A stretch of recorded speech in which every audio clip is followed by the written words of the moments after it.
a showdown looming in Washington as we look live at Capitol Hill. This is where top Democrat Nancy Pelosi is pushing ahead with a vote today to limit President Donald Trump's war powers when it comes to confrontation with Iran. Our senior Washington editor, Lindsay Duncombe, is here to look at why the Democrats are going ahead with this now, really right in the midst of this activity. Lindsay. Well, Heather, it all goes back to the concern that Democrats have about that decision that Donald Trump took to launch the drone strike that killed the Iranian General Qasem Soleimani. Congress was not notified in advance of that strike. In a statement last night, Nancy Pelosi, the House Speaker, said this. She said, since then, the president has made clear that he does not have a coherent strategy to keep the American people safe, achieve de-escalation with Iran, and ensure stability in the region. And Democrats also say that they were not satisfied by a briefing that was given from administration officials, including the Secretary of State and the head of the CIA, about the intelligence and the justification for that strike.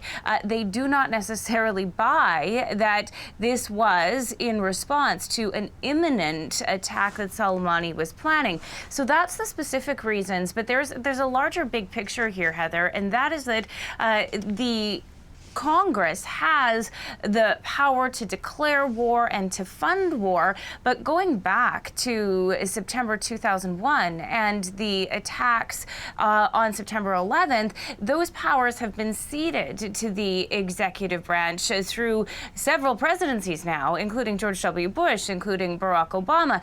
And there is a lot of concern, or there has been arguments, that to use the authorization that dates back to 2002 in order to engage in current conflicts in the Middle East doesn't make sense anymore.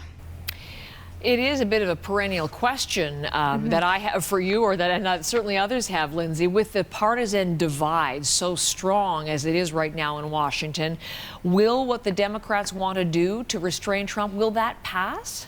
Well, it would certainly pass the House of Representatives. The Senate is a much tougher question. But we saw something really interesting yesterday, Heather, and that is that two Republican senators came out of those briefings and they were so mad about what they heard, they said that they would vote with the Democrats when the Senate takes up a similar resolution. Now, these are people of a libertarian bent who it's not surprising that they would have issues with war powers. But to see a senator like Mike Lee come out and say that the way that the senators were briefed by the administration was insulting because the administration was saying this is not something that should be debated was really a remarkable moment. Here's what Mike Lee had to say.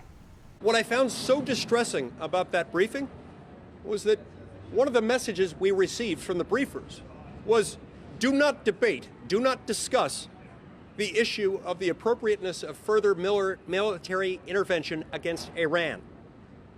And that if you do, you'll be emboldening Iran.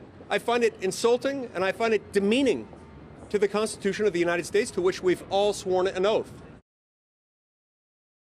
Heather, the Vice President Mike Pence responded to those Republicans' concerns. He was speaking on Fox News. Here's what he had to say. I can assure your viewers that there was a threat of an imminent attack. And frankly, the most compelling intelligence to support the fact that there was an imminent attack being developed by Qasem Soleimani is frankly too sensitive to share broadly. Now, the reality is even with that rare dissension from the Republican senators, they still wouldn't have the votes to pass the Democratic resolution unless something dramatic happened. So this whole debate is largely symbolic, really, because the president would also likely veto any sort of curb. However, we get to this situation where this debate is happening alongside the possibility of additional conflict. Lindsay, thank you very much for that. That's Lindsay Duncombe, our senior Washington editor in the U.S. Capitol this morning.